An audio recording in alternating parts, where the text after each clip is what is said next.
Christian Fraser there. Some breaking news now. Reports are coming in from Bahrain that a special security court has sentenced a protester to death for killing a policeman during a wave of anti-government demonstrations in the Gulf Kingdom early this year. Now, the Associated Press agency is quoting a lawyer, Mohsen al-Alawi, who says the special tribunal also gave prison sentences to doctors and nurses who treated injured protesters during the unrest. Well, let's get more on this now. Joining me is the BBC's Arab Affairs editor, Sebastian Usher. Sebastian, this trial of this protester who's been sentenced to death is separate to the sentencing of the doctors and nurses, isn't it? It is. It's not the first death sentence that's been given since the protest. I think there have been 2 or 3 others.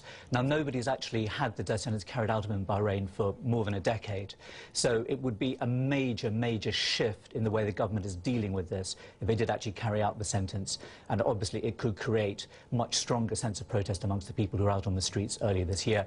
The doctors and the medical staff is interesting because it was only 3 weeks ago that it was announced that they'd been given bail, and at the time people who were acting for them said that this made them feel, reasonably optimistic that the government might be taking a less strong line against them. There has been a huge international outcry about the doctors, human rights organisations saying they were simply doing their job.